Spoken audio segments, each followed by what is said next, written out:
أيها الإخوة والأخوات.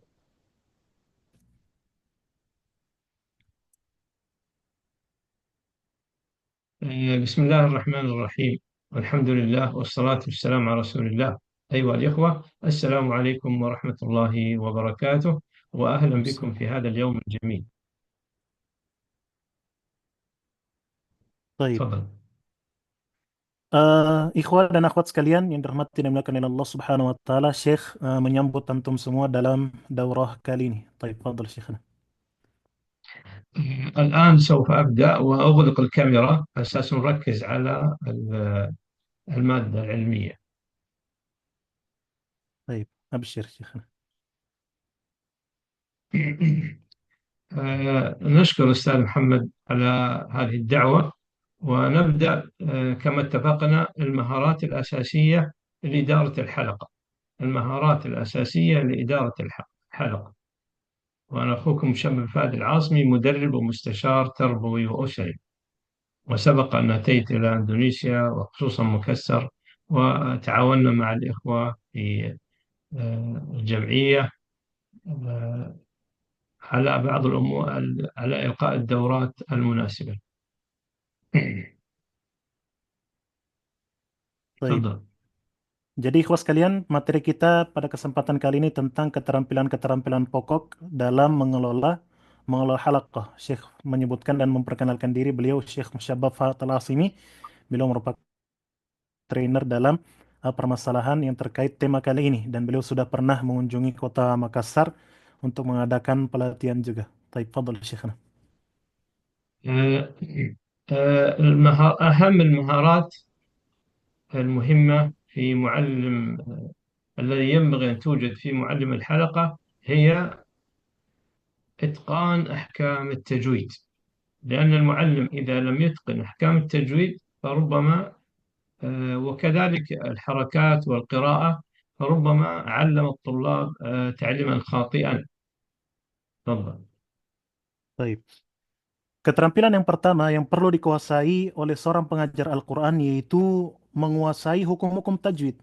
Karena ketika seorang pengajar tidak mengetahui dan tidak menguasai hukum tajwid ini, maka dia akan cenderung mengajarkan sesuatu yang salah. Taib, fadhal Syekhna.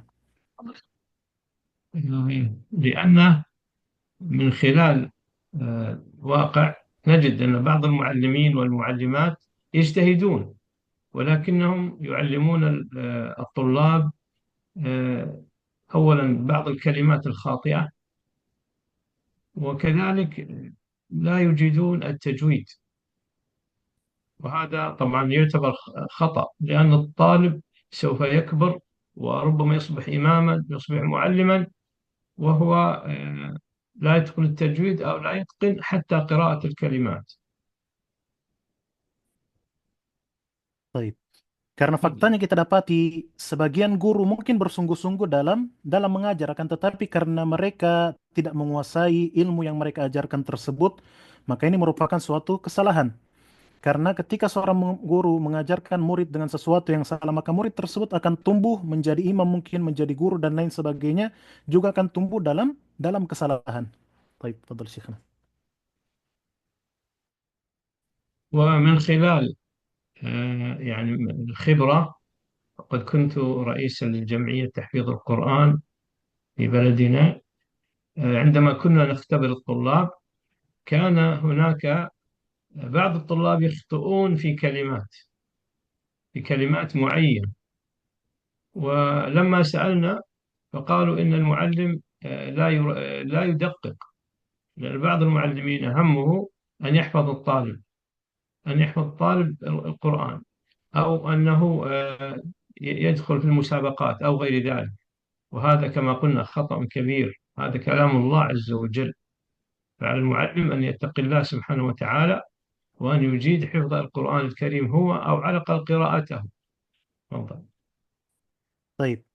Berdasarkan pengalaman Syekh yang beliau sebutkan sebagai pembina di salah satu Jam'iyah Tahfidzul Quran, beliau menyebutkan beliau pernah menguji tahfiz ini, dan murid tersebut banyak salah dalam membacakan kalimat-kalimat tertentu, dan ketika ditanyakan kepada mereka, mereka menjawab bahwasanya guru mereka tidak menjelaskan secara detail terkait permasalahan tersebut sehingga mereka terus-menerus dalam dalam kesalahan. Karena sebagian guru kita dapati mereka hanya fokus kepada bagaimana seorang murid menghafal Al-Quran dan ikut perlombaan dan lain sebagainya. Ini merupakan suatu المحاضرة. kesalahan yang perlu dihindari oleh seorang guru. Hendaknya mereka bertakwa kepada Allah Subhanahu. طيب ننتقل. طيب تفضل شيخنا. طيب، الأمر الثاني أيها الإخوة وهو مهم جدا جدا، هو معرفة خصائص الطلاب الذين يدرسهم. لأن الطلاب لهم خصائص كل مرحلة، فلا بد أن يعرف خصائص المرحلة. تفضل. واضح طيب المرحلة إيش معناها؟ نعم شيخنا. طيب أي تفضل. kemudian poin berikutnya yang itu hendaknya kita mengetahui karakteristik tingkatan dari murid-murid yang kita ajar. Setiap kita pasti memiliki murid-murid yang memiliki karakteristik tertentu. Maka dari itu sebagai seorang guru harus mengetahui dan mengenali karakteristik mereka masing-masing. طيب تفضل شيخنا. فالطلاب يختلفون، فهناك مرحلة الطفولة المبكرة من السن الثالثة إلى الخامسة، هؤلاء لهم معاملة خاصة. وكذلك الطلاب مرحلة الطفولة الوسطى اللي من 6 سنوات إلى 9 سنوات، هؤلاء لهم معاملة خاصة. تفضل. طيب perlu kita ketahui bahwasanya tingkatan murid kita berbeda-beda. Usia yang pertama yang dikenal dengan at-tufula al-mubakkira atau usia usia anak-anak dari usia 3 sampai dengan 5 tahun atau kita kenal dengan usia. Nah, tentunya mereka memiliki perlakuan khusus. Di sana juga ada tingkatan at-tuful al-wusta, yaitu tingkatan anak-anak yang menengah usia 6 sampai dengan 9 tahun. Dan tentunya memiliki perlakuan yang berbeda juga. Baik. وعندنا الطفولة المتأخرة من السن التاسعة إلى السن الثاني عشرة. تفضل. Baik. Dan juga ada yang disebut dengan tingkatan anak-anak yang terakhir, yaitu usia dengan 12 tahun. المراهقة المبكرة من السن 12 إلى عمر 15 سنة. Baik. Kemudian tingkatan berikutnya disebut dengan tingkatan remaja usia dini, yaitu dari umur 12 sampai 15 tahun. Baik. المراهقة المتوسطة من سن 15 إلى 18 سنة. Baik. Kemudian ada tingkatan remaja usia 15 sampai dengan 18 tahun. Baik. المراهقة المتأخرة من 18 إلى 21 سنة. Baik. Dan yang terakhir yaitu tingkat remaja akhir yaitu dari usia 18 sampai dengan 21 tahun. Baik. نرجع إلى الطفولة المتوسطة. فالطلاب في هذه المرحلة، طبعا الطفولة المبكرة صغار جدا، هذه الطفولة المبكرة. الطفولة المبكرة الصغار، الأطفال في هذه المرحلة صغار جدا وأذكياء جدا. ماذا حياة الأطفال في المستقبل تبنى على الطفولة المبكرة. فلذلك إذا اهتمينا بتعليم الأولاد القرآن الكريم في هذه المرحلة فإنها فإنهم هذا التعليم سيبقى في ذاكرتهم، لأنهم في هذه المرحلة ليس عندهم أي شيء يشغلهم. فالذين يعلمون الطلاب في هذه المرحلة ينبغي أن يركزون على الحفظ. تفضل. Baik. Kita kembali ke usia yang pertama tadi, usia anak-anak dini, yaitu usia balita 3 sampai dengan 5 tahun. Usia ini merupakan usia anak-anak yang sangat kecil dan perlu diketahui juga mereka sangat cerdas di usia dan kehidupan mereka selanjutnya tergantung pada kehidupan mereka di usia ini. Maka sebagai seorang guru di usia-usia seperti ini, anak-anak perlu diajarkan Al-Quran sehingga Al-Quran itu akan membekas di dalam ingatan mereka. Dan juga di usia seperti ini anak-anak tidak disibukkan dengan hal-hal yang lain sehingga mereka bisa fokus untuk menghafal. Baik, Fadal Syekhna. ولذلك أوصي الآباء والأمهات أنهم يهتمون بهذه المرحلة، أنهم يحفظون أولادهم القرآن وينبغي أن يعاملوهم ليس كمعاملة الطلاب في المرحلة الثانوية والمتوسطة. هؤلاء لا يعرفون شيء، فهم دائما يتحركون، ولكن الحفظ في هذه المرحلة مهمة. ولذلك أنا أوصي الإخوة والأخوات الآباء الآن الذين يسمعوننا، وإن كانوا هم معلمين، عليهم أن يهتموا بتحفيظ أولادهم في هذه المرحلة. تفضل. Baik. Maka dari itu Syekh mewasiatkan bagi seorang tua atau pengajar hendaknya memperhatikan anak-anak di usia ini. Hendaknya kita senantiasa memberikan motivasi kepada mereka. Tentunya anak-anak di usia seperti ini butuh perlakuan khusus. Berbeda halnya ketika kita berhadapan dengan usia yang lebih dewasa dari mereka. Maka dari itu, ikhwas sekalian, Syekh mewasiatkan kepada antum semua, walaupun antum sebagai seorang guru, antum juga perlu memperhatikan anak-anak antum, fokus memberikan hafalan kepada mereka. Baik. الأطفال في المرحلة الطفولة المتوسطة والوسطى، هؤلاء لهم خصائص.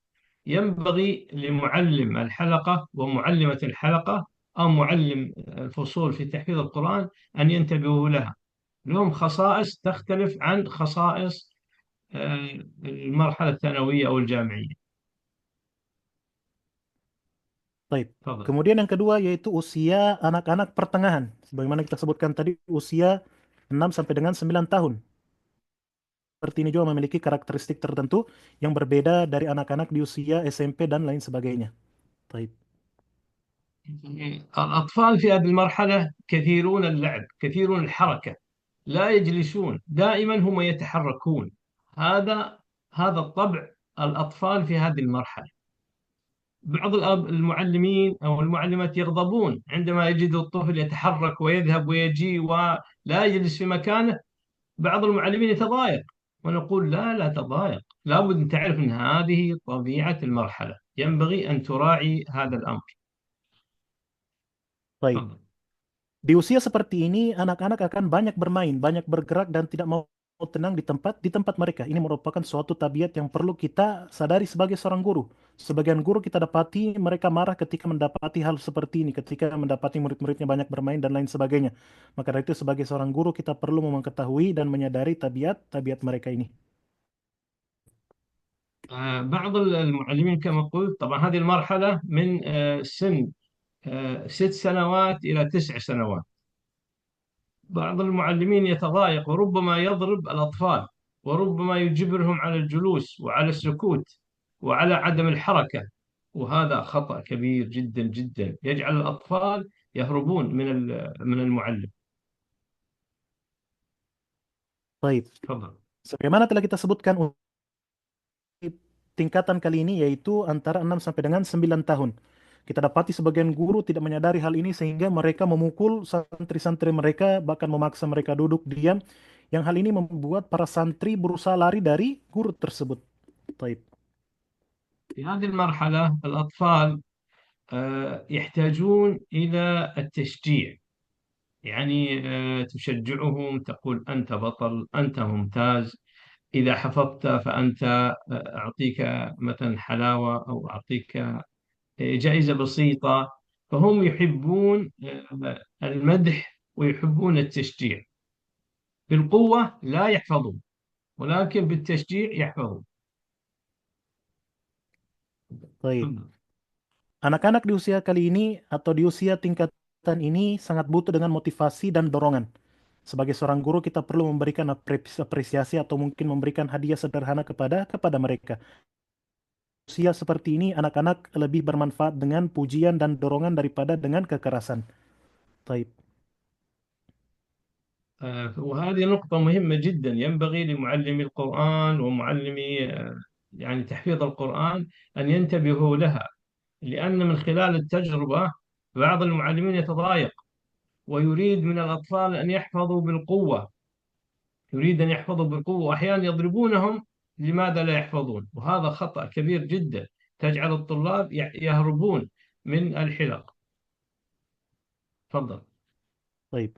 Sebagai seorang guru kita perlu memperhatikan permasalahan ini. Jangan terlalu memaksa santri-santri kita yang berada di usia ini untuk menghafal. Dan terkadang sebagian dari kita terpaksa untuk memukul mereka. Ini merupakan suatu kesalahan yang tidak mestinya terjadi. Baik.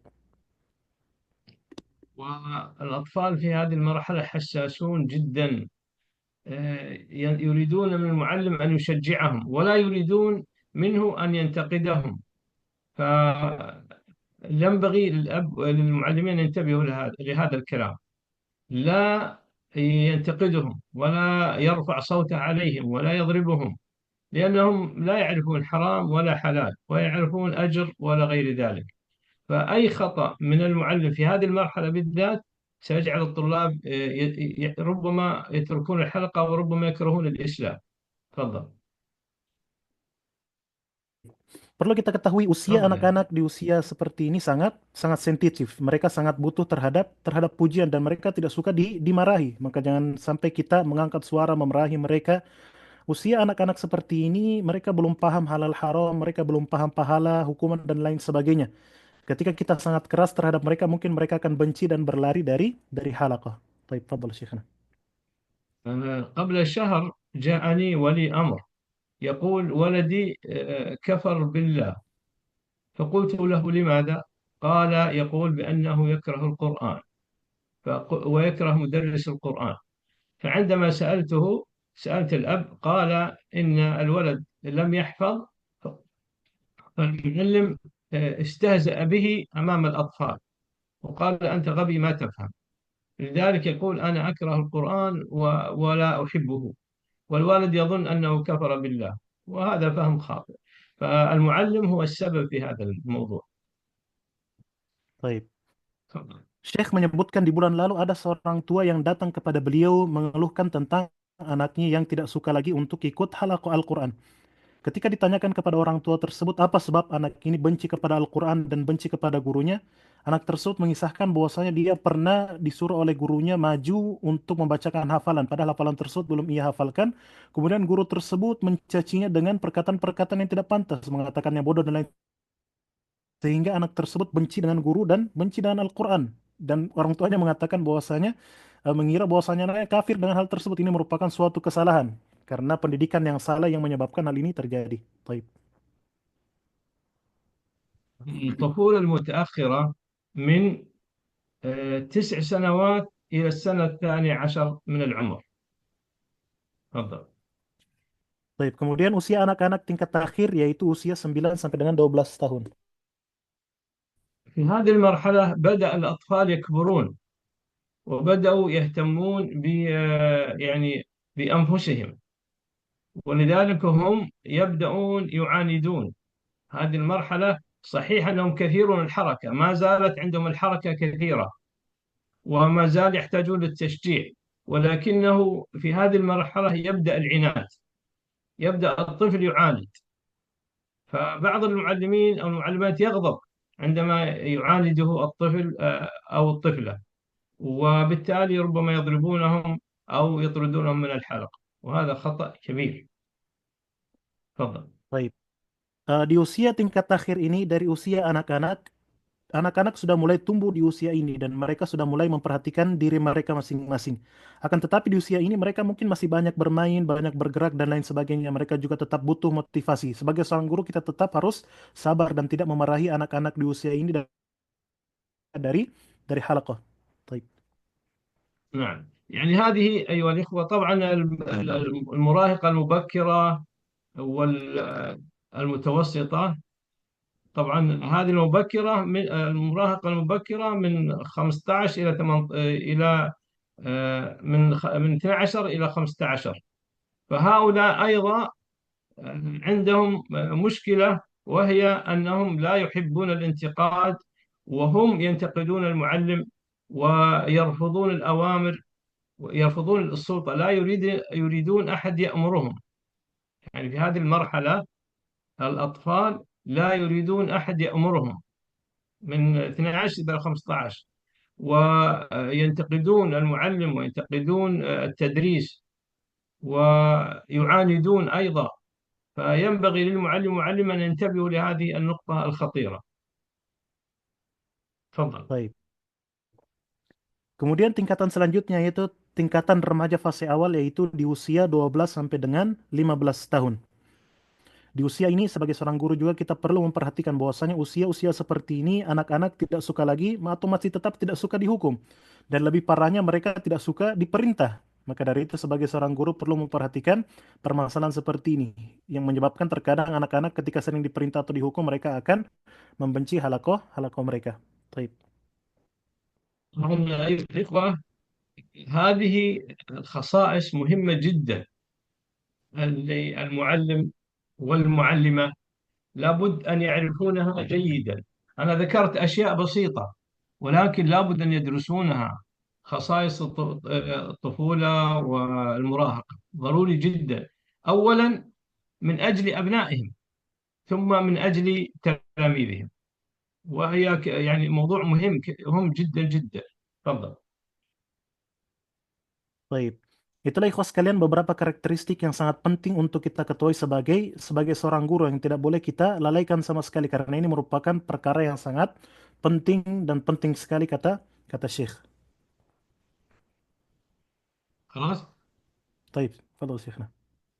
اي بس نقول ضروري انهم يقرؤونها ويبحثون عنها في الكتب او عن طريق اليوتيوب او غير ذلك، ضروري جدا.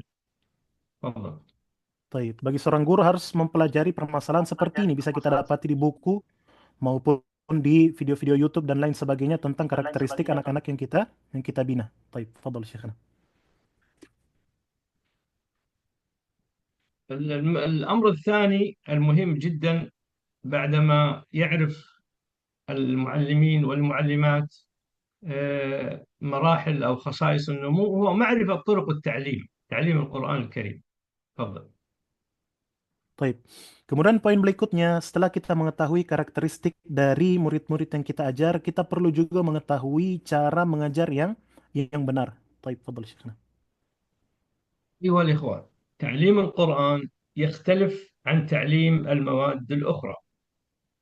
تعليم القرآن فيه جانب إيماني وجانب ديني، والمهمة صعبة. يختلف عن تدريس الرياضيات وعن تدريس العلوم أو غير ذلك. تفضل. Baik. Perlu kita ketahui bahwasanya mengajarkan Al-Quran ini berbeda dengan mengajarkan ilmu-ilmu lain. Mengajarkan Al-Quran ada sisi keimanannya, ada sisi agamanya, berbeda ketika kita mengajarkan ilmu lain seperti matematika dan ilmu-ilmu yang lain. Baik, fadhal Syekhna.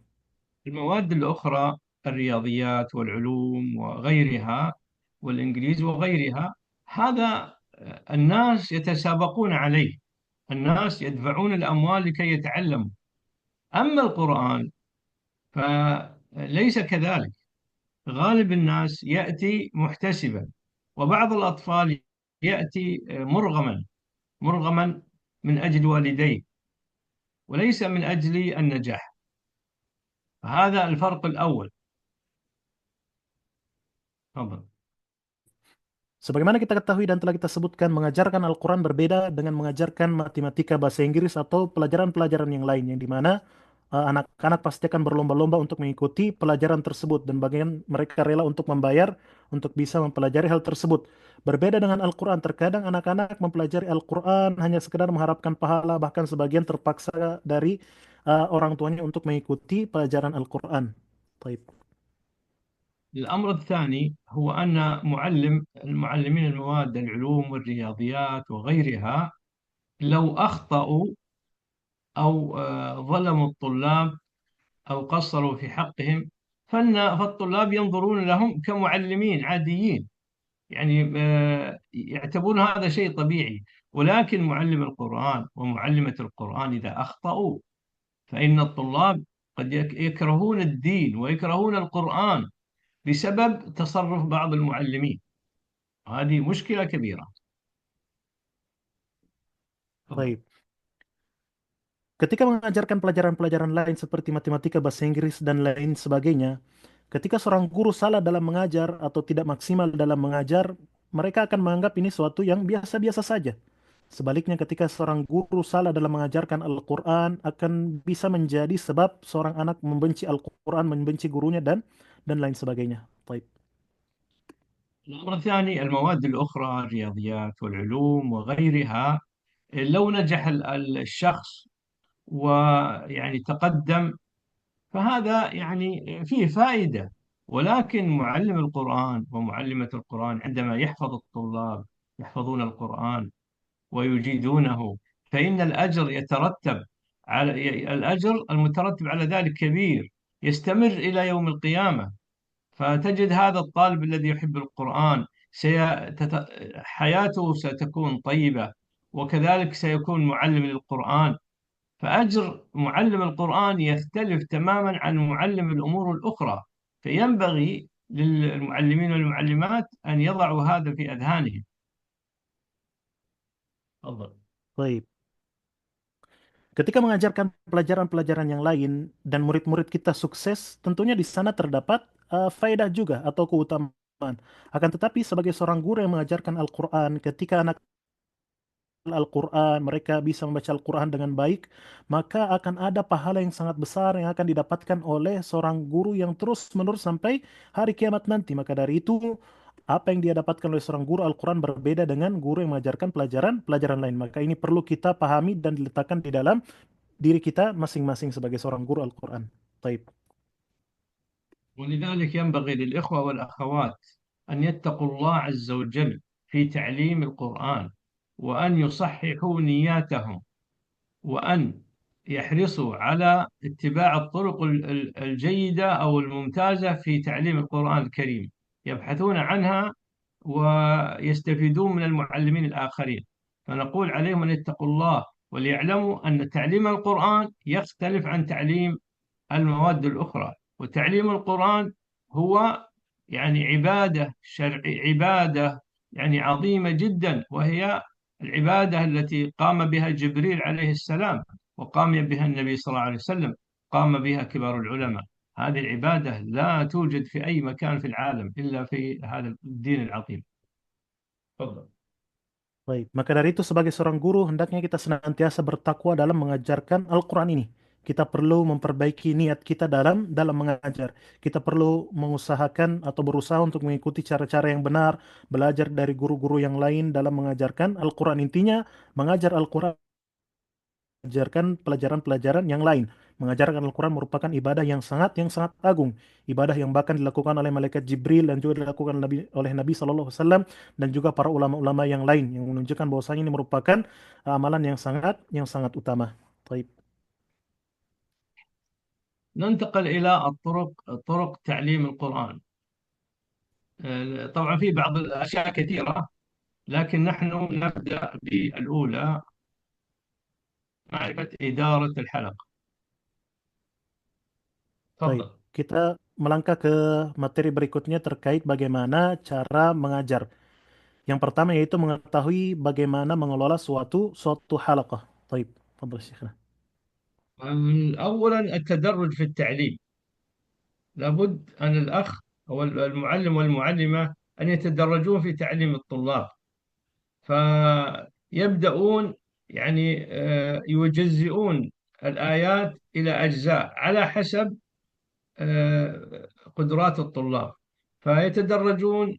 أول شيء كما هو معروف لديكم بالقراءة أمام الطلاب، ثم أيضا الطلاب يرددون خلف المعلم، ثم المعلم يستمع، يعني يستمع للطلاب فردا فردا، ثم يعني وهكذا. أول شيء هو يقرأ ويقرأ أمامهم قراءة صحيحة، والطلاب يرددون خلفه ترديدا صحيحا، وربما قد يكون هناك أخطاء، لا بأس، بس أهم شيء يرددون. ثم يبدأ يسمع الطلاب فردا فردا. تفضل. Baik. Hal yang pertama yang perlu kita perhatikan yaitu hendaknya kita bertadarruj atau bertahap dalam mengajar. Kita memulai sesuai dengan kemampuan santri-santri yang kita ajar. Sebagaimana kita ketahui, terkadang kita memulainya dengan uh, mencontoh bacaan di depan murid-murid kita, kemudian murid-murid tersebut mengulang bacaan tersebut. Intinya guru memperbaiki dan membenarkan bacaan setiap murid. Setelah mereka membaca bersama-sama, mungkin seorang guru mulai mendengarkan bacaan murid satu persatu. Intinya pada fase ini seorang guru memperbaiki dan mencontohkan bacaan yang benar dari guru kepada murid-murid yang diajarkan. Baik. في أثناء التعليم، في بداية التعليم، على المعلم والمعلمة أن يحددوا الكلمات الصعبة، خصوصا عندكم في غير اللغة العربية، غير ناطقين باللغة العربية، هناك كلمات صعبة جدا. فعلى المعلم والمعلمة أن يجعلوا أن يرددوها والطلاب خلفهم، فيرددوها لو إلى 50 مرة حتى يتقنها الطلاب. فإذا أتقنها البعض وهناك أشخاص لم يتقنوها، فيجلسوا معه لوحده ثم يطلبون أن يرددها حتى يحفظها. ونبتعد عن القراءة العامة والتي لا تبين يعني أخطاء الطلاب. فلا بد من التركيز على الكلمات الصعبة. تفضل. Baik. Kemudian perlu diperhatikan juga ketika mengajarkan Al-Quran khususnya kita perlu fokus terhadap beberapa kata-kata yang mungkin sulit. Terlebih bagi kita yang bukan berasal dari bangsa Arab, terkadang ada kata-kata yang dikuasai. Maka dari itu seorang guru perlu fokus pada hal-hal seperti ini. Kalau perlu dia mengulangnya sampai 50 kali. Kalau ada santri yang belum bisa, dia perlu mendengarkannya dan memerintahkan kepada santri tersebut untuk terus mengulangnya sampai dia menguasainya. Hendaknya kita menjauhi bacaan-bacaan yang bersifat umum sehingga tidak ada pembenaran di dalamnya dan lain sebagainya. Baik. كذلك أيها الأخوة، معرفة الفروق الفردية، معرفة الفروق الفردية. الأطفال يختلفون من حيث الحفظ، فبعضهم يحفظ بسرعة، وبعضهم متوسط، وبعضهم صعب عليه الحفظ. فعلى المعلم والمعلمة أن يعرفون هذا الأمر، يعني يفرقون بين الأطفال أو الطلاب عند التعليم. تفضل. Baik. Kemudian yang kedua, sebagai seorang guru, kita perlu mengetahui perbedaan pribadi dari masing-masing murid yang kita ajarkan. Di antara murid-murid kita mungkin ada yang lambat menghafal, ada yang cepat menghafal, maka seorang guru perlu mengetahui hal ini sehingga dia bisa bermuamalah atau menyikapi setiap santri sesuai dengan kemampuan mereka masing-masing. Baik. بعض المعلمين للأسف لا يفرق، هو يريد الطلاب أن يحفظوا نفس الآيات في نفس الوقت، ولا يعرف أن هناك بعض الناس لا يستطيع، فيقع في خطأ كبير جدا. تفضل. Baik. Sangat disayangkan sebagai guru, sebagian guru tidak memperhatikan hal ini. Mereka menyamaratakan semua murid-murid, tidak membedakan di antara mereka dalam segi hafalan sehingga ada santri-santri mungkin yang tidak bisa menghafal. Ini merupakan suatu kesalahan yang sangat fatal. Baik. نقول أيها الأخوة في هذا الأمر، الطلاب يختلفون، فالطالب الممتاز هذا نشجعه ونشكره، و يعني نستفيد منه في المستقبل كمعلم لزملائه، فنهتم به ونؤهله لكي يصبح يعلم معه في الحلقة. هذا الطالب المتميز الذي يحفظ بسرعة. تفضل. Baik. Itu hal yang perlu kita perhatikan bahwasanya murid-murid kita berbeda-beda. Di antara murid kita yang berprestasi, kita perlu mengapresiasi mereka, memberikan pujian kepada mereka, dan kalau perlu kita menyiapkan mereka untuk bisa dalam mengajar teman-temannya yang lain. Baik, fadhal Syekhna. كذلك الذي يحفظ متوسط، يحفظ ليس زي مثل الأول ولكنه يعني أقل، فهذا أيضا نفس الشيء نركز عليه أكثر من الأول، ولا نعامله مثل الأول، لأن الأول يحفظ بسرعة وهذا متوسط، فهذا أيضا نعطيه حقه ونؤهله لكي يكون مثل الأول. Baik. تفضل. Kemudian santri-santri kita yang tingkatnya pertengahan, kita perlu fokus kepada mereka lebih daripada fokus kita kepada santri pertama tadi yang berprestasi yang lebih cepat menghafal. Kita berikan haknya sesuai dengan kemampuannya dalam menerima materi yang kita berikan. Baik. الذي نركز عليه يعني أكثر شيء هو الطالب الضعيف، ضعيف الحفظ، وهذه مهمتنا. ضعيف الحفظ هذا مسكين، Baik. إمكاناته قليلة، فلا بد أن نهتم به ونركز عليه ونكرر الحفظ، نكرر يعني الحفظ معه ونجلس معه لوحده ونشجعه، ولا نكثر عليه من الآيات، لا نكثر من الآيات. يعني لو أعطينا المتميز 10 آيات، نعطيه آية أو آيتين، وهكذا. يعني لا نجعله مثل المتميز، فلا بد أن نراعيه، لعل الله عز وجل أن ينفع به في المستقبل، وأيضا يستمر في حلقة القرآن الكريم، ولا نستهزئ به، ولا يعني نتكلم عليه ونقول أنت لا تفهم. لا بد أن نشجعه، وأن نقلل الحفظ عليه. تفضل. Baik. Kemudian untuk santri-santri kita yang memiliki kemampuan menghafal yang sangat lemah, kita perlu fokus kepada mereka. Kita berikan kepada mereka perlakuan dengan teman mereka sebelumnya yang cepat menghafal dan pertengahan. Kita perintahkan kepada mereka untuk terus mengulang-ulang, berikan motivasi kepada mereka, dan juga kita tidak memberikan beban hafalan yang banyak kepada mereka. Kalaulah yang banyak hafalannya tadi kita suruh mereka untuk menghafalkan 10 ayat, untuk anak-anak yang lemah hafalannya bisa 1 atau 2 ayat saja. Intinya ke depan insya Allah Allah akan memberikan manfaat kepada santri tersebut, dan insya Allah ketika mereka istiqomah mereka akan bisa jauh lebih baik. Intinya jangan memberikan celaan kepada mereka, katakan bahwasanya hafalan mereka lemah atau kata-kata yang lain yang tidak pantas. Taib. هذه يعني نقطة مهمة جدا.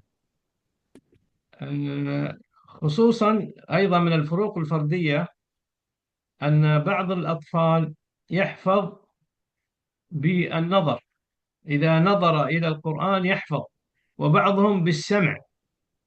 فأيضا نحاول أن نجعل الطلاب يقرؤون عن طريق المصحف، وكذلك بالسمع أكثر شيء يستقبلون القراءة.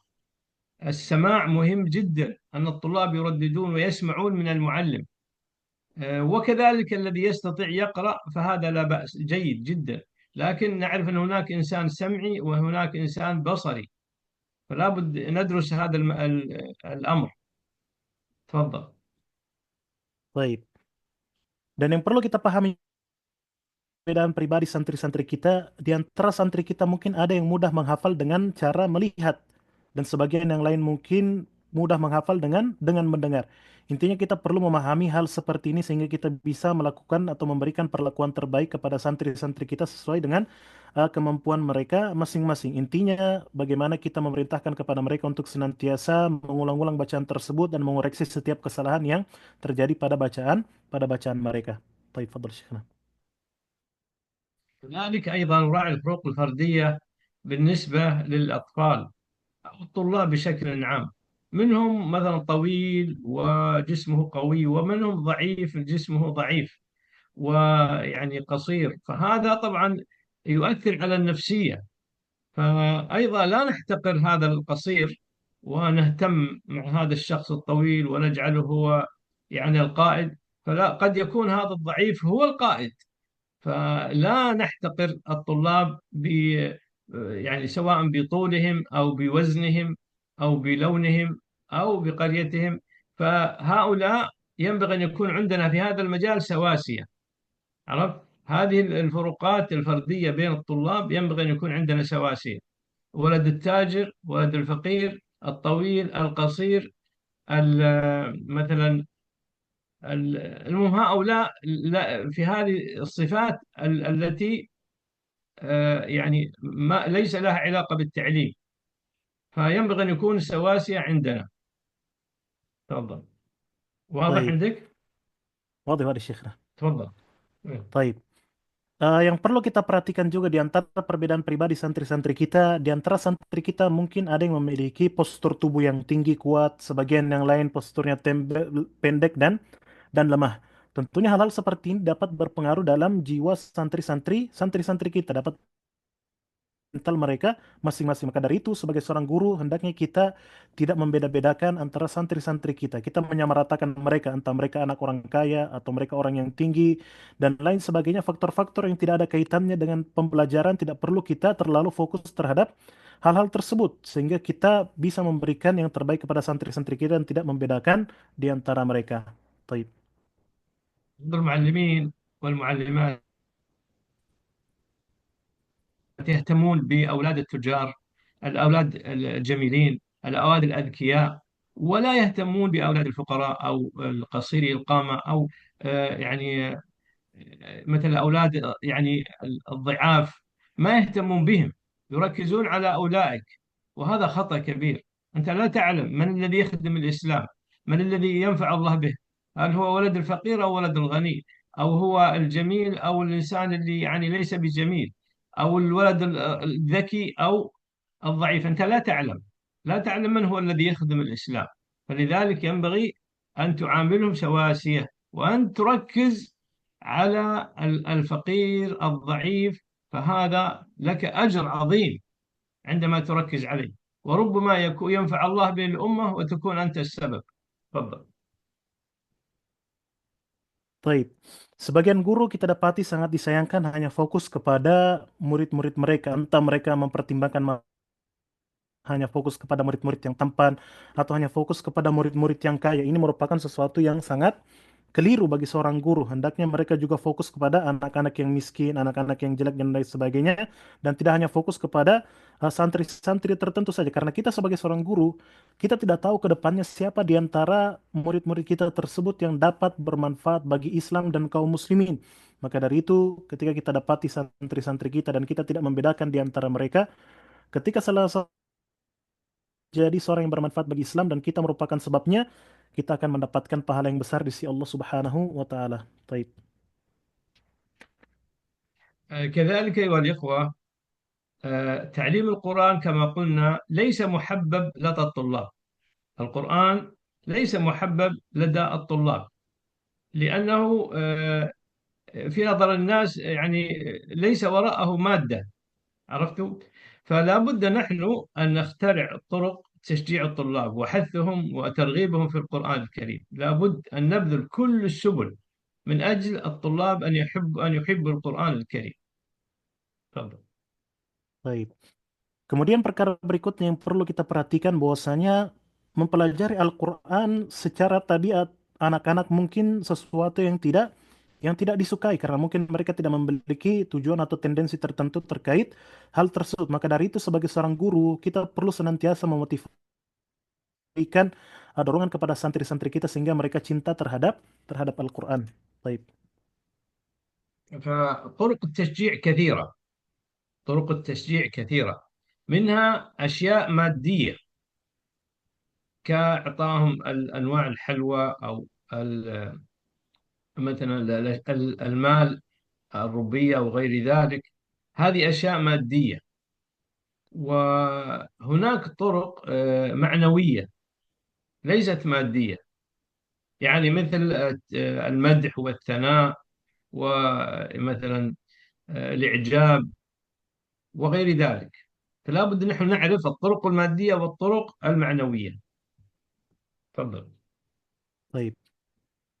Dalam memberikan motivasi kepada santri-santri kita, kita bisa menempuh beberapa cara. Yang pertama bisa dengan materi, dengan memberikan kepada mereka kue-kue atau memberikan uang kepada mereka, dan bisa dengan memberikan sesuatu yang dia berkaitan dengan materi. Contohnya memberikan pujian dan apresiasi. Intinya sebagai seorang guru kita perlu mempelajari hal-hal seperti ini sehingga kita bisa memberikan motivasi kepada santri-santri kita. Baik. الآن نبدأ في التفصيل. التشجيع المادي هو يعتمد على المال، على المال. فهنا أغلب المعلمين والمعلمات ليس لديهم أموال كثيرة، ولكنهم يستطيعون بطرق معينة أن يطلبوا سواء من مشرفين الحلقة أو من أولياء الأمور أن يوفروا المال. وبالنسبة للطلاب، أي شيء مادي يحبونه. مثلا لو الشخص أصبح عنده ربية واحدة، الربية الواحدة عند الطفل هذه تسوى آلاف مؤلفة. فلو قال له مثلا من يحفظ له 1000 ربية مثلا، الطفل يحب هذا الشيء. هو حقيقة في نظر الكبير قليل جدا، ولكنه عند الطفل كثير. عندما مثلا يحضر حلوى ويقول الذي يحفظ القرآن مثلا يحفظ آيات اليوم له حلوى أو آيس كريم أو قلم أو غير ذلك. الطلاب يفرحون بهذا الشيء فرح شديد جدا، وأنتم تعرفونها.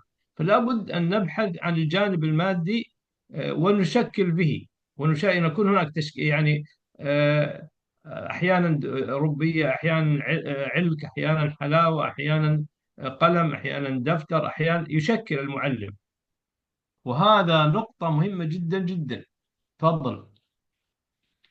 Baik, kita sedikit membahas lebih rinci terkait motivasi yang berbentuk.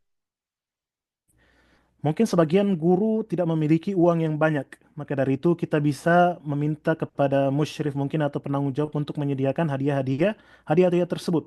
Sebagai seorang guru, kita mempelajari apa kira-kira yang disukai oleh para santri. Kita katakan kepada mereka, siapa yang bisa menghafal ayat ini, maka dia akan mendapatkan beberapa rupiah. Mungkin bagi seorang guru, uang 1.000, 2.000 merupakan sesuatu yang sangat kecil, akan tetapi bagi seorang santri atau anak-anak kecil ini merupakan sesuatu yang sangat kita juga bisa memberikan kepada mereka dalam bentuk kue atau es krim atau yang lain sebagainya sebagai bentuk apresiasi kepada mereka. Intinya sebagai seorang guru perlu mengetahui hal-hal seperti ini dan perlu memvariasikan hadiah-hadiah yang diberikan kepada para santri sehingga mereka termotivasi untuk mempelajari Al-Quran. Baik. طبعا هناك طرق معنوية، يعني لا تكلف مادة. فمثلا الكلام الجميل: أنت ممتاز، أنت بطل، أنت يا بنتي ممتازة جدا. الكلام الجميل هذا له دور كبير جدا في تشجيع الطلاب والطالبات. نشكل في الكلام، في المدح، نمدحهم. كما قلت: أنت ممتاز، أنت ذكي، أنت حافظ القرآن، أنت سوف تكون إمام، أنت تكونين معلمة، وهكذا. نتفنن في اختيار الكلمات التشجيعية. تفضل. Baik. Di samping kita memberikan apresiasi dalam bentuk materi, kita juga perlu memberikan apresiasi dalam bentuk maknawi yang tidak berkaitan dengan materi. Contohnya memberikan pujian kepada santri-santri kita dengan mengatakan engkau mumtaz, engkau pintar, atau kedepannya nanti engkau pasti akan menjadi seorang imam, guru, dan lain sebagainya. Ini merupakan hal yang sangat berpengaruh di dalam diri santri-santri yang kita ajar. Intinya sebagai seorang guru, kita perlu memilih kata-kata yang dapat memotivasi santri-santri yang kita ajar. طيب تفضل شيخنا. كذلك عندنا الأشياء الأخرى، مثلا إعطائهم أوراق مكتوب عليها ممتاز، جيد جدا. إذا كان عندهم دفاتر للقرآن، نكتب ممتاز، جيد جدا. وهناك كذلك جعل المتميز رئيس للمجموعة. يعني إذا المتميز نجعله رئيس المجموعة، أو نجعله يعلم زملائه. كذلك ربما مثلا غير الهدايا، ممكن مثلا نعطيهم مثلا فرضا خيط على الرقبة، أن هذا اللون الأحمر هذا متميز. الأمر اللون الأخضر ربما مثلا الذي يحفظ بسرعة. اللون الأصفر مثلا هذا الذي المنضبط في الحلقة. المقصد أننا ربما بأشياء سهلة، أشياء سهلة ربما يستفيد منها الطلاب وتشجعهم. تفضل. واضح؟ طيب واضح يا شيخنا. مم. طيب. Di antara cara yang lain yang mungkin kita bisa terapkan dalam memberikan apresiasi kepada santri-santri kita adalah dengan memberikan kertas controlling yang dimana dalam kertas tersebut ada penilaian. Kita berikan nilai lain sebagainya, ataupun yang berprestasi di antara mereka kita jadikan ketua atau mengajarkan teman-temannya yang lain, atau kita bisa memberikan pita mungkin dengan warna yang berbeda-beda. Di antara mereka yang cepat hafal kita berikan pita berwarna merah, yang cepat atau yang intinya kita memberikan pita-pita sesuai dengan tingkatan mereka masing-masing. Yang dimana dengan cara sederhana seperti ini dapat memberikan motivasi yang sangat besar dalam diri santri-santri yang kita ajar. Baik, fadhal Syekhna. كذلك ممكن وضع لوحة في المسجد أو في الفصل يوضع فيها أسماء المتميزين، يعني أفضل قارئ، أفضل طالب المثالي، الطالب المؤدب، هكذا يوضع في اللوحة، ينظر لها الأهالي، ينظر لها الطلاب. بأن هذا متميز وهذا مؤدب وهذا طالب يحفظ بسرعة وهكذا. وضع لوحة في المسجد هذه أو في الحلقة ممتازة جدا، تجعل الناس الشباب يتسابقون أن تكون أسماءهم في هذه اللوحة، وهذه مجربة. Baik. Di antara hal yang bisa kita terapkan juga yaitu dengan memasang papan di masjid atau di dalam setiap halaqah di mana di papan tersebut tertulis nama-nama santri-santri teladan, santri-santri berprestasi, santri-santri beradab dan lain sebagainya. Yang di mana hal ini akan membuat murid-murid akan senantiasa berlomba-lomba bersemangat untuk menjadi yang terbaik dan ini merupakan salah satu cara yang banyak diterapkan di banyak tempat. Baik. المهم أيها الإخوة أننا نعرف طرق التشجيع. طرق التشجيع كثيرة، كثيرة جدا. فعلى المعلم والمعلمة أن يبحثون عن طرق التشجيع الإبداعية ف... ويهتمون بها، لا يعتمدون على القوة ولا يعتمدون على الدرجات، إنما هذه تساعد الطلاب خصوصا في مرحلة الطفولة المتوسطة والمتأخرة. هذه مهمة جدا. تفضل. Baik. Intinya, sebagai seorang guru, kita perlu mengetahui cara mengapresiasi santri-santri kita. Sebagaimana telah kita sebutkan, banyak sekali cara-cara yang bisa kita kita terapkan. Sebagai seorang guru, kita tidak hanya berpatokan kepada kekuatan dan kekasaran kita saja. Apalagi di usia anak-anak, motivasi dan apresiasi sangatlah penting dan berpengaruh bagi mereka. Baik. النقطة المهمة جدا هو التعامل الحسن مع الطلاب. أيها الإخوة، الطلاب طلاب مسلمون، هذا أولا. الأمر الثاني، هم جاءوا للخير، يريدون الخير، يريدون أن يتعلموا كتاب الله سبحانه وتعالى، وأهلهم دفعوهم لهذا الشيء. الأمر الثاني أننا نأمل من الله أن يكونوا هؤلاء مؤثرين في المجتمع، أن يكونوا مؤثرين في المجتمع. كذلك حفظك الله، آه، آه، هؤلاء في المستقبل كما قلنا مؤثرين في المجتمع، وأيضا قد يكون دعاة إلى الله عز وجل. وإذا لم يكونوا كذلك فهم على الأقل يبقون مسلمين يجيدون القرآن الكريم. فعلينا أن نتقي الله في التعامل معهم. تفضل. Baik. Di antara perkara berikutnya yang perlu kita perhatikan juga dalam mengajar atau mengelola halaqah, hendaknya kita bermuamalah yang baik dengan santri-santri kita. Beberapa hal yang perlu kita perhatikan bahwasanya mereka adalah seorang muslim, anak-anak muslim yang mereka datang untuk kebaikan yaitu untuk mempelajari Al-Qur'an. Keluarga mereka juga telah mengeluarkan biaya untuk bisa menyekolahkan anak-anak mereka dan kedepannya mereka insya Allah akan menjadi pribadi-pribadi yang bermanfaat bagi masyarakat. Maka dari itu memperhatikan hal ini. Kalaupun mereka tidak menjadi seorang yang bermanfaat, tidak menjadi dai, paling minimal mereka menjadi muslim yang bisa membaca Al-Quran, yang memahami Al-Quran. Baik, tafadhal Syekhna. فلذلك أيها الإخوة ينبغي أولا أن نركز على الابتسام، البسمة في وجوه الطلاب. ضروري جدا أن نبتسم في وجوه جميع الطلاب، حتى لو كان الإنسان عنده مشاكل لابد أن تبتسم، لأن الطلاب ينظرون إليك، ينظرون إلى وجهك ووجهك.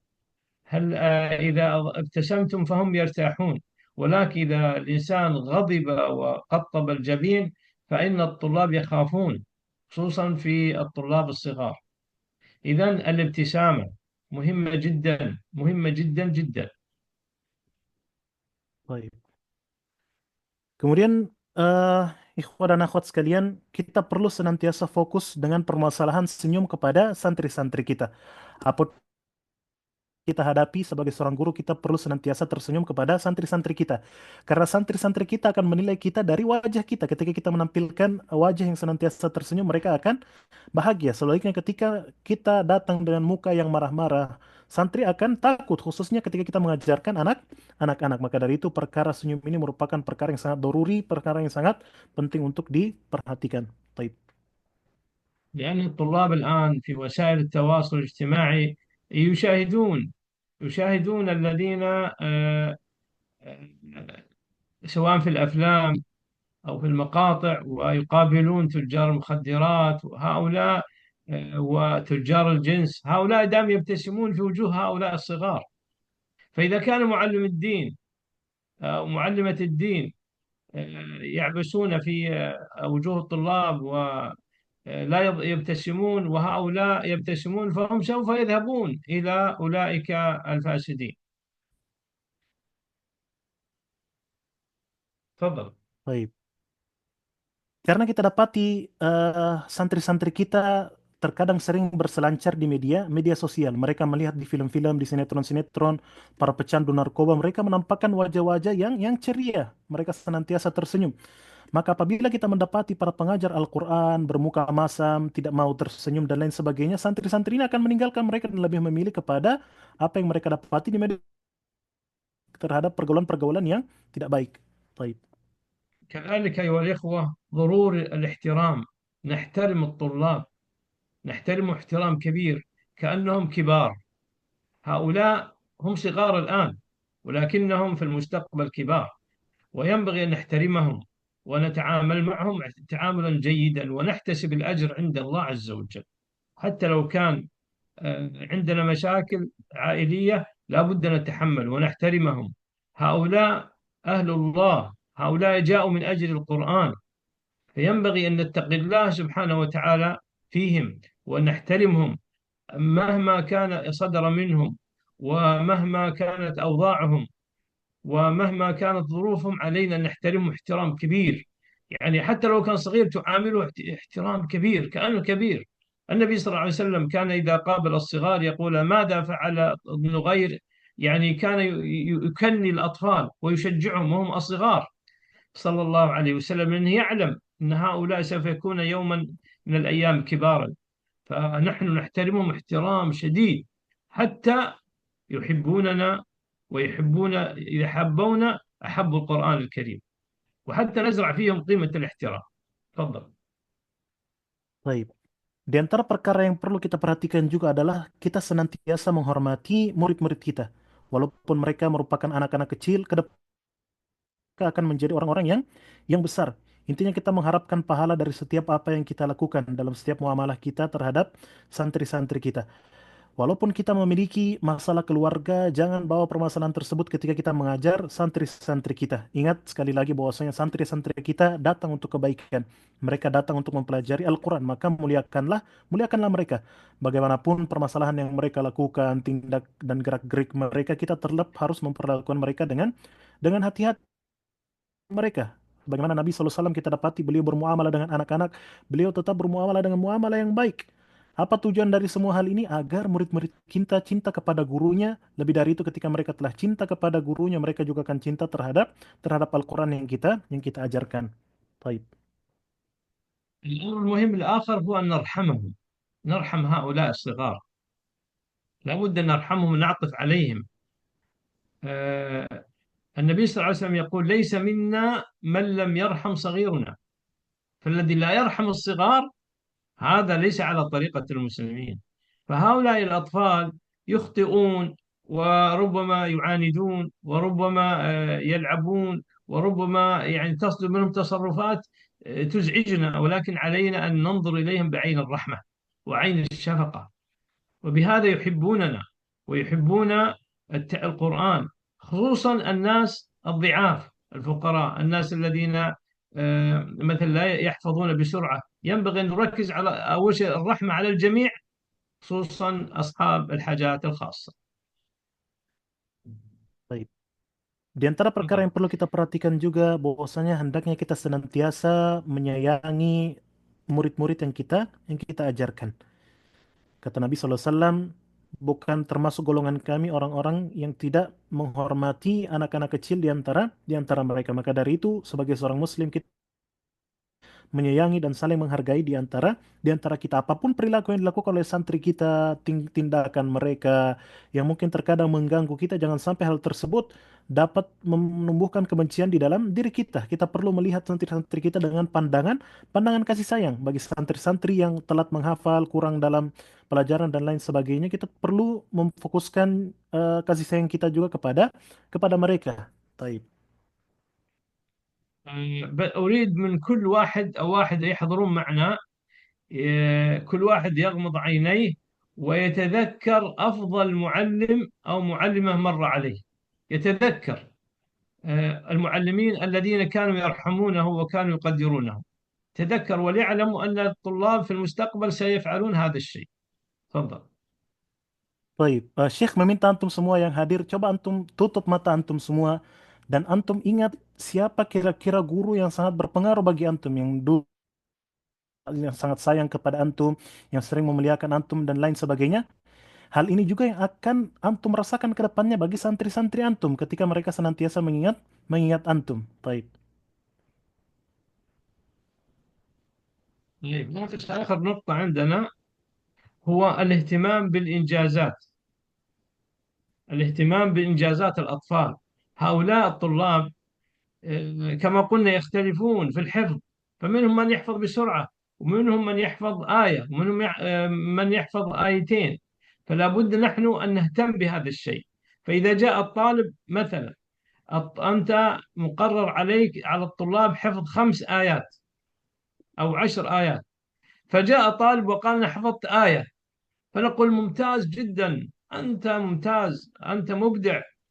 وإذا جاء الطالب الآخر يحفظ 10 آيات، نقول ما شاء الله تبارك، أنت متميز، أنت جزاك الله خيرا. فالمقصد نهتم بإنجازاتهم في الحفظ وغير الحفظ. فلو الطالب مثلا قال أنا، جاء للمعلم وقال أنا أخذت درجة جيدة في المدارس، نقول ممتاز جدا، بارك الله فيك. وكذلك إذا أنجز أي طالب في الحلقة أي إنجاز سواء في الحلقة أو خارج الحلقة، نهتم به ونشجعه، لأنه سوف يفرح بأن هذا المعلم والمعلمة اهتموا بي ومدحوني وشكروني على إنجازاتي حتى لو لم يكن في الحلقة.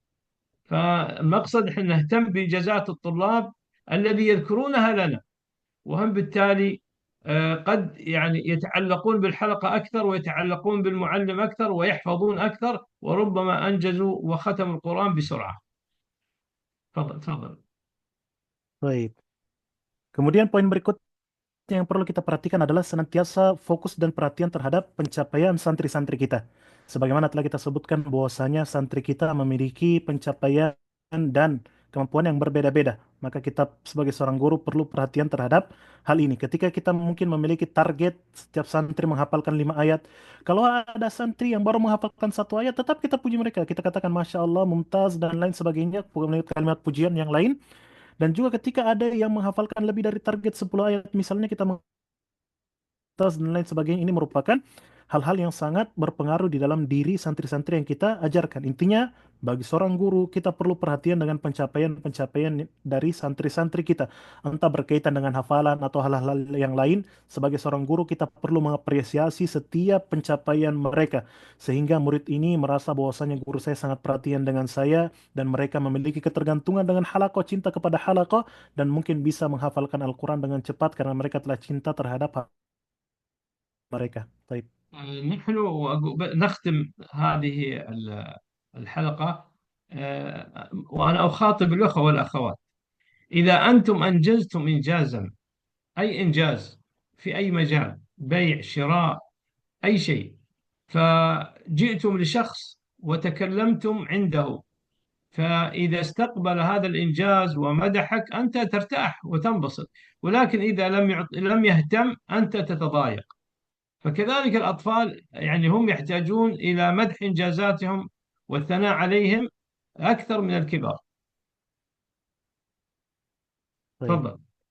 Sebagai penutup, Syekh mengatakan, silakan antum contohkan kepada diri antum masing-masing. Ketika antum memiliki suatu pencapaian, entah prestasi dalam jual beli dan lain sebagainya, kemudian antum mendapati penerimaan yang baik dari orang yang antum sampaikan, maka antum pasti akan merasa senang ketika mereka apresiasi antum. Demikian pula santri-santri yang kita ajarkan, ketika kita mengapresiasi pencapaian-pencapaian mereka, maka mereka juga akan ikut senang dan bersemangat untuk melanjutkan prestasi-prestasi mereka. Baik. هذه أيها الإخوة أهم معرفة إدارة الحلقة. وهناك أيضا أمور أخرى تنظيمية في إدارة الحلقة، التسجيل، وكذلك وضع دفتر للمتابعة، سواء يعني المتابعة اليومية والمتابعة الأسبوعية، متابعة الحفظ، متابعة التلاوة. هذه أشياء لها علاقة بإدارة الحلقة، وضع مثل رئيس للحلقة من الطلاب، أو توزيعهم على شكل مجموعات أو غير ذلك. هذه طبعا لها علاقة بإدارة الحلقة، لم أذكرها الآن، ولكن ذكرت أنا أهم هذه الأمور بصفتي أنا مشرف على تحفيظ القرآن، وكذلك معلم للقرآن الكريم. تفضل. Baik. Tentunya ikhwas sekalian, apa yang kita sebutkan terkait bagaimana mengelola halaqah ini merupakan hal-hal yang penting untuk diperhatikan. Walaupun di sana ada hal-hal yang mungkin bersifat administrasi, contohnya mencatat atau memberikan controlling dan lain sebagainya, yang tentu hal-hal seperti ini juga memiliki hubungan dalam pengelolaan halaqah. Akan tetapi apa yang disebutkan oleh Syekh dalam daurah kali ini merupakan hal-hal yang sangat diperhatikan oleh seorang guru berdasarkan pengalaman beliau sebagai seorang pengajar dan praktisi dalam bidang ini. Taib. أخيرا، الآن انتهى الوقت، صحيح يا شيخ؟ Naam Syekhna. فجزاكم الله خير. أشكركم أنت شخصيا، أشكر الشيخ محمد، أشكر المنظمين، أشكر الأخوة الحضور والحاضرات، وإلى اللقاء غدا إن شاء الله بإذن الله عز وجل. Jazakumullah khairan Syekhna ala hadhil fawaid al-mufidah. Taib. أشكرهم، Uh, أشكركم. Syekh berterima kasih kepada antum semua juga ikhwas sekalian atas semangat dan kehadiran antum semua dalam pertemuan daurah kali ini. Taib. Mana akhi Wan ya? في في Insyaallah أسئلة ولا kita خلاص؟ أقول يبون taib. أسئلة ولا خلاص ننتقل؟ أنا ما عندي مانع Mungkin إذا عندهم ada أسئلة أو شيء. mungkin soal atau selain Syekhna. ها؟ ممكن نفتح مجال لسؤال أو سؤال واحد أو إيه، سؤالين كيف؟ إيه، لا بس لا بس 10 أسئلة ما هي مشكلة. طيب طيب أبشر تفضل. أبشر شيخنا. طيب آه mana Akhiwan ya? Mana hostnya tadi? طيب silakan yang mau bertanya, yang di luar angkat tangan, APH Asnawati silakan kalau mau bertanya. طيب Fadol. Assalamualaikum warahmatullahi wabarakatuh ya Syekh. الله وبركاته. Assalamualaikum عليكم warahmatullahi السلام ورحمة wabarakatuh. الله وبركاته. Izin bertanya ya Ustaz. Kami pengampu ya Ustaz, pengampu tahfiz anak-anak level SD. Nah, di instansi kami tempat mengajar itu kan ditargetkan ya Ustaz. Ditargetkan setiap hari itu harus ada tambahan hafalan. Kemudian kami tuh sehari itu 2 jam Ustaz, 2 jam pelajaran. 2 jam halakoh. Waktu untuk halakoh itu 2 jam. Jadi di dalam waktu 2 jam itu kita harus mentargetkan hafalan anak-anak itu setiap hari harus ada tambahan yang sudah ditargetkan dari sekolah, pihak sekolah. Kemudian di dalam waktu yang 2 jam itu kita harus ada waktu untuk perbaikan bacaan anak. Nah, kemudian ada waktu juga untuk memorojaah. Nah, seperti tadi yang saya bilang, kita harus melihat kemampuan anak. Karena setiap anak itu kan berbeda kemampuannya gitu.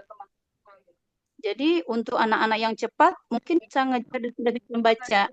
Tapi kan ada sebagian anak itu yang membaca saja mereka masih terbata-bata gitu.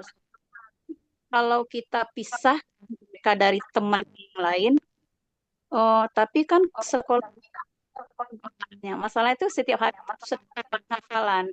Itu gimana solusinya ya Ustadz membuat anak-anak itu yang ketinggalan jauh itu nggak terlalu berat mereka untuk mengikuti di halako itu atau kalau kami minta solusinya Ustaz.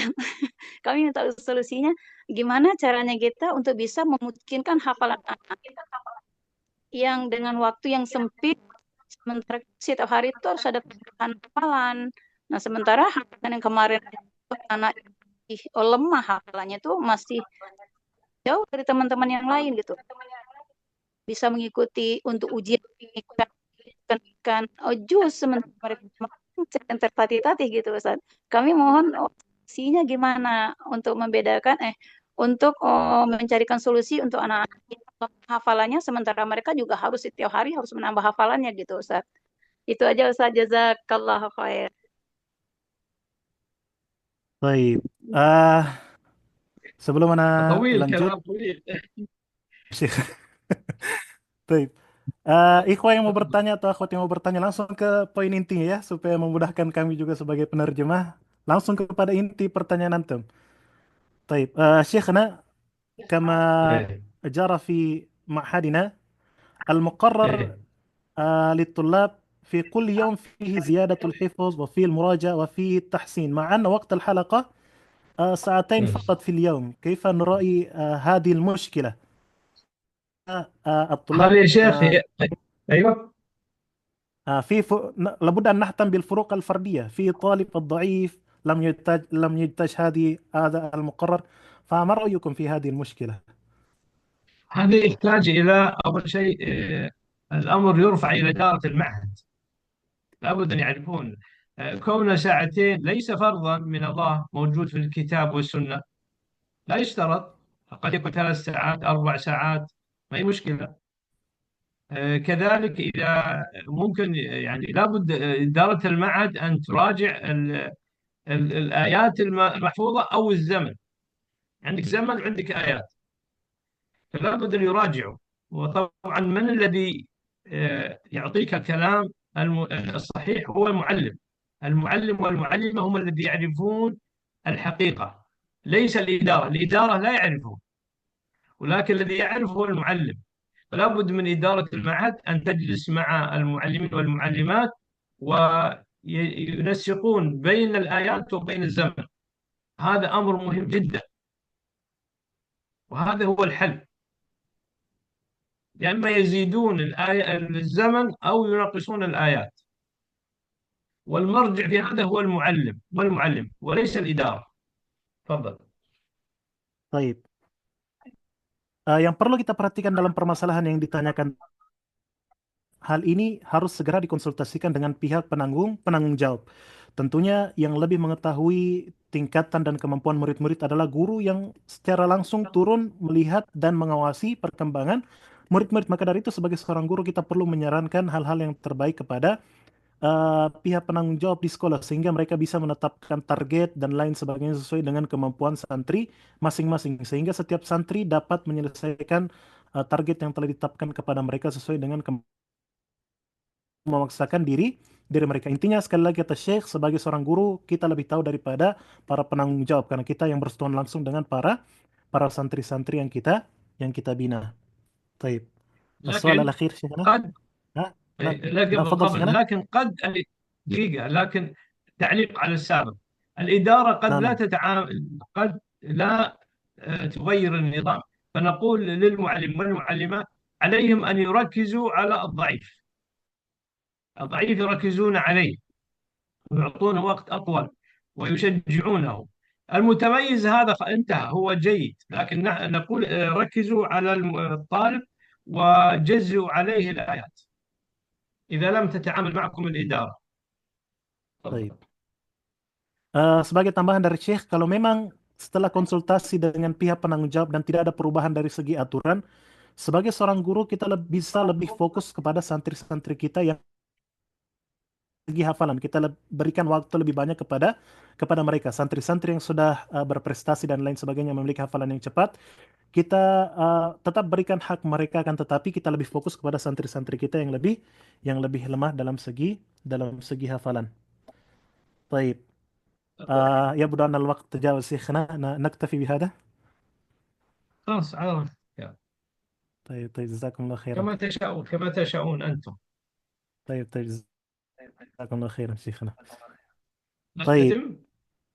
نختتم. نختتم شيخنا. نختم أيوة نختم بهذا. بالدعاء. أسأل طيب. الله عز وجل في هذه الساعة المباركة أن يوفقنا لكل خير. اللهم وفقنا لما تحب وترضى. اللهم أرنا الحق حقا وارزقنا اتباعه، وأرنا الباطل باطلا وارزقنا اجتنابه. اللهم اجعلنا من آمين. خدام هذا القرآن، من حفظة، واجعلنا من من يعمل بهذا القرآن ظاهرا وباطنا. اللهم وفقنا لخدمة كتابك وسنة نبيك صلى الله عليه وسلم. اللهم اجعل أعمالنا خالصة لوجهك يا كريم. اللهم اغفر لنا آمين. اللهم اغفر لنا ولآبائنا وأمهاتنا وجميع المسلمين. اللهم سددنا ووفقنا لما تحب وترضى. اللهم أرنا الحق حقا وارزقنا اتباعه، وأرنا الباطل باطلا وارزقنا اجتنابه. اللهم اكفنا بحلالك عن حرامك، وأغننا آمين. بفضلك عمن سواك. آمين. صلى الله وسلم على نبينا محمد. جزاكم الله خيرا شيخنا.